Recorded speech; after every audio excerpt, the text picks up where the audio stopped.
Assalamualaikum warahmatullahi wabarakatuh. Segala puji bagi Allah Subhanahu wa taala, Tuhan semesta alam yang telah memberikan kita rahmat, hidayah dan kesempatan untuk terus belajar dan memperdalam ilmu. Salawat serta salam selalu tercurah kepada Nabi Muhammad SAW, teladan kita dalam akhlak dan kepemimpinan. Yang terhormat Bapak As'ad STHIA MPD selaku dosen mata kuliah akhlak dan etika.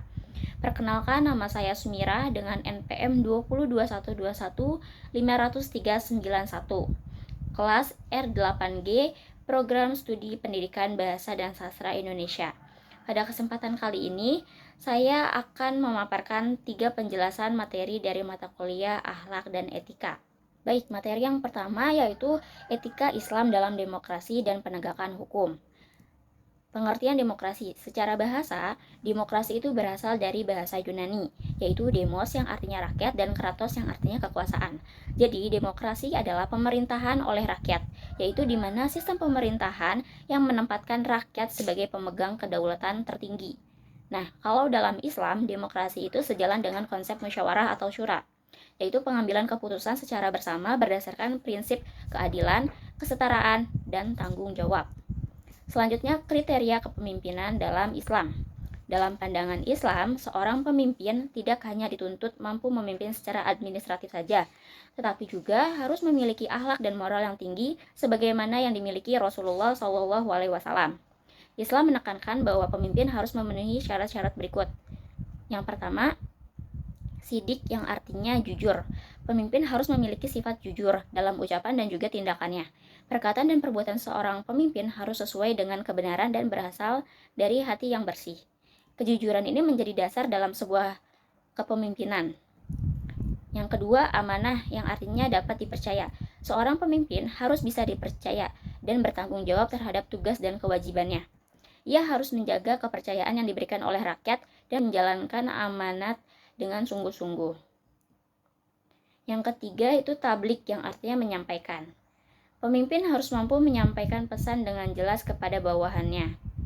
Komunikasi penting dalam memimpin agar visi dan misi organisasi bisa dipahami dan dijalankan secara bersama. Pemimpin juga harus mampu memotivasi anggotanya. Yang keempat itu fatonah yang artinya cerdas. Pemimpin harus memiliki kecerdasan, wawasan luas, dan mampu berpikir kritis. Dengan kecerdasan, pemimpin bisa mengambil keputusan yang tepat, menyelesaikan masalah, dan menyusun strategi secara efektif.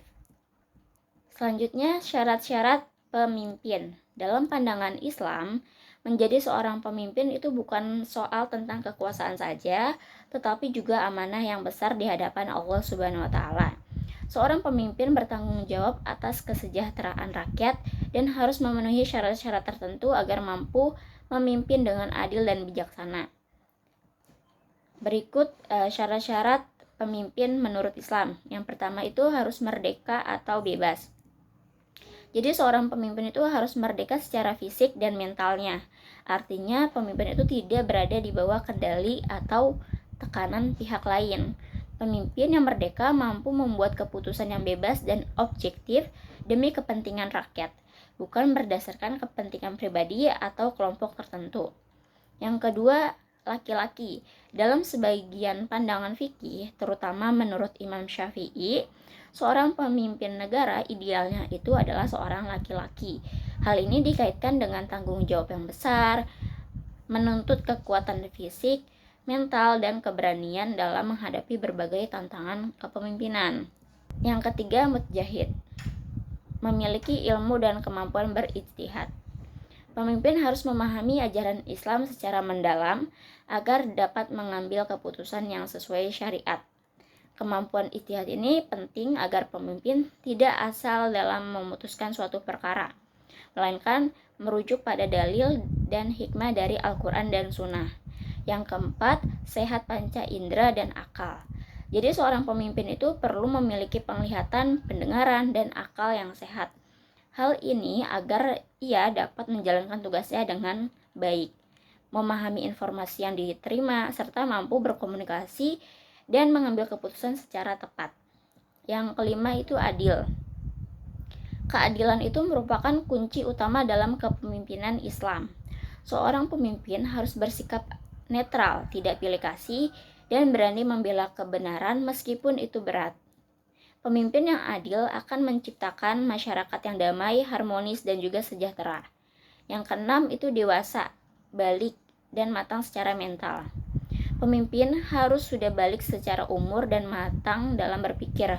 Kedewasaan mental dibutuhkan agar ia mampu mengelola konflik, membuat keputusan strategis, serta tidak mudah terpancing emosi atau tekanan eksternal. Selanjutnya, pengertian penegakan hukum. Penegakan hukum dalam Islam berarti usaha untuk memastikan bahwa aturan-aturan yang berlaku benar-benar dijalankan dengan adil. Tujuannya adalah supaya masyarakat hidup tertib, aman, adil, setiap orang bisa mendapatkan haknya, mencegah kezaliman, dan mewujudkan kemaslahatan bersama. Dalam Islam, hukum itu bukan sekadar aturan buatan manusia, tetapi juga bagian dari petunjuk Allah Subhanahu wa Ta'ala. Maka menegakkan hukum bukan hanya tanggung jawab pemerintah, tapi juga bagian dari ibadah dan amanah. Selanjutnya, prinsip adil dalam Islam. Islam sangat menjunjung tinggi prinsip keadilan dan keseimbangan, seperti tidak memihak kepada satu golongan, menimbang segala sesuatu dengan objektif, memberikan hak kepada yang berhak, tidak zalim, meskipun kepada musuh, sebagaimana firman Allah Subhanahu wa Ta'ala dalam Quran surat An-Nahl ayat 90 yang artinya sesungguh Allah menyuruh kamu berlaku adil dan berbuat kebajikan. Selanjutnya, radikalisme agama dan negara. Radikalisme agama adalah paham yang memaksakan ajaran dengan cara ekstrim, tidak toleran, bahkan kadang menggunakan kekerasan. Kelompok radikal biasanya sering menolak Pancasila, mengkafirkan orang yang berbeda pendapat, dan tidak mau hidup berdampingan dengan perbedaan. Padahal Islam itu mengajarkan kasih sayang, toleransi, dakwah yang lembut. Jadi radikalisme ini tidak sesuai dengan nilai dan ajaran Islam dan bisa mengancam persatuan bangsa. Selanjutnya, materi yang kedua itu mengenai pembinaan akhlak dalam kehidupan. Urgensi akhlak dalam kehidupan. Akhlak adalah bagian penting dari hidup manusia. Akhlak yang baik menunjukkan kepribadian seseorang dan mempengaruhi bagaimana ia bersikap terhadap orang lain. Dalam Islam, akhlak bahkan menjadi salah satu misi utama diutusnya Nabi Muhammad SAW. Hidup akan lebih damai dan harmonis kalau setiap orang itu memiliki akhlak yang baik, seperti jujur, sabar, dan menghargai sesama. Selanjutnya, pembagian akhlak secara Islam. Akhlak itu dibagi menjadi dua. Ada akhlak mudah atau akhlak terpuji seperti jujur, sabar, rendah hati, dermawan, dan ikhlas. Ada juga akhlak mazmumah, yaitu akhlak tercela seperti sombong, iri hati, rakus, pemarah, dan suka berdusta. Tujuan pembinaan akhlak adalah agar seseorang bisa memperkuat akhlak terpuji dan menjauhi akhlak tercela. Selanjutnya, faktor-faktor yang memengaruhi terbentuknya akhlak. Beberapa hal yang memengaruhi akhlak seseorang yaitu yang pertama, lingkungan keluarga. Biasanya anak itu meniru perilaku orang tua. Selanjutnya, pendidikan. Ilmu yang benar bisa membentuk pola pikir dan sikap yang baik. Selanjutnya, teman, pergaulan. Berteman dengan orang baik akan mendorong kita juga menjadi lebih baik. Selanjutnya, media dan teknologi. Apa yang kita lihat atau tonton juga bisa memengaruhi akhlak kita. Dan yang terakhir, hati dan iman. Semakin kuat iman, semakin baik juga akhlak kita. Selanjutnya, metode pembinaan akhlak. Cara-cara membina akhlak itu antara lain sebagai berikut. Yang pertama, keteladanan, seperti menjadi contoh yang baik dalam perbuatan sehari-hari. Selanjutnya, nasihat dan pengajaran, seperti memberikan arahan dengan cara yang bijak dan mudah dipahami.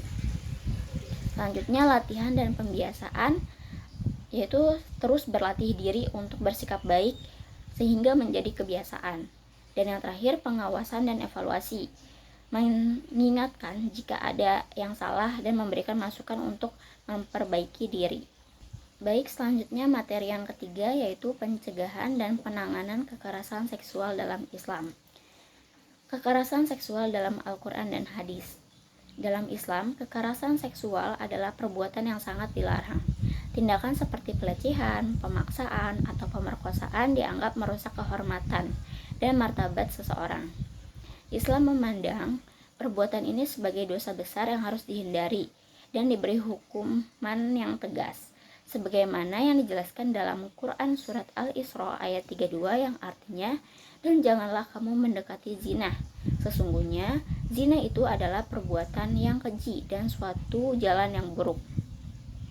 Ayat ini itu tidak hanya melarang zina, tetapi juga segala hal yang bisa mengarah ke sana, termasuk kekerasan seksual. Artinya, Islam menutup semua celah agar tidak terjadi pelanggaran terhadap kesucian dan kehormatan seseorang. Hal tersebut bukan semata-mata larangan saja, tetapi juga memiliki tujuan, yaitu menjaga kesucian, menghormati sesama, dan menciptakan masyarakat yang aman dan bermartabat. Selanjutnya, bentuk-bentuk tindakan dan perilaku kekerasan seksual dalam Islam.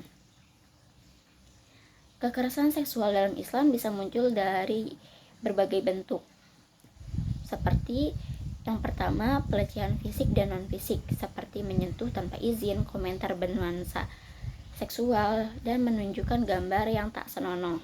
Yang kedua, eksploitasi seksual, termasuk perdagangan manusia dan pemaksaan jadi objek pornografi atau prostitusi. Yang ketiga, pemaksaan seksual atau pemerkosaan, baik secara langsung maupun digital. Yang keempat, grooming, yaitu pelaku mendekati korban secara perlahan lalu menyalahgunakan kepercayaannya. Yang kelima, kekerasan di tempat umum atau lingkungan dekat, termasuk dari anggota keluarga sendiri.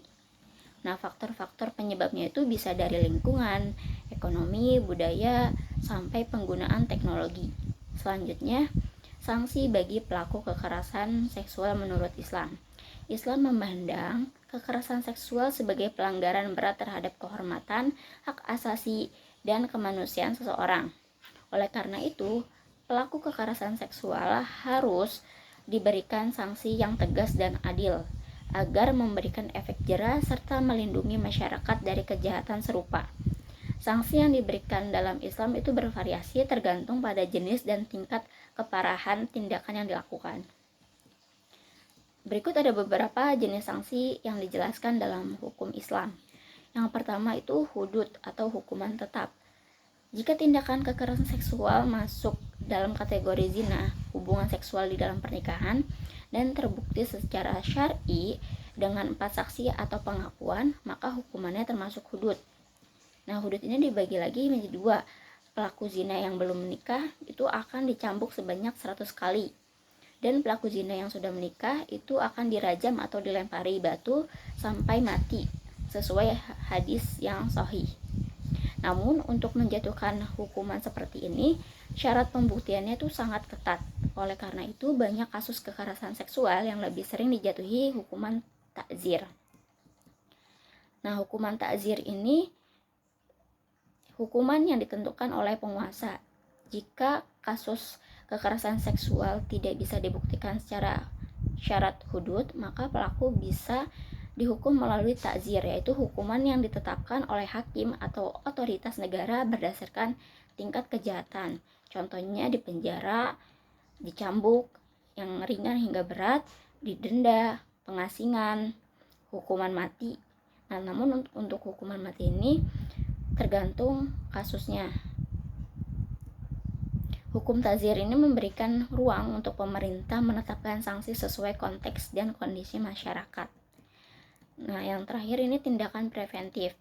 Islam mengajarkan cara-cara mencegah kekerasan seksual, seperti yang pertama itu memberikan pendidikan akhlak sejak dini, termasuk nilai-nilai Islam tentang adab, tanggung jawab, dan saling menghormati. Yang kedua, menjaga kepandangan dan membatasi pergaulan yang tidak perlu antara laki-laki dan perempuan agar terhindar dari godaan. Yang ketiga itu berpakaian sopan dan menutup aurat sebagai bentuk perlindungan diri. Yang keempat, menciptakan lingkungan yang sehat dan islami, termasuk dalam keluarga dan masyarakat. Dan yang kelima, menegakkan hukum secara adil, agar korban merasa dilindungi dan pelaku mendapat hukuman yang pantas. Sekian penyampaian dari saya. Wassalamualaikum warahmatullahi wabarakatuh.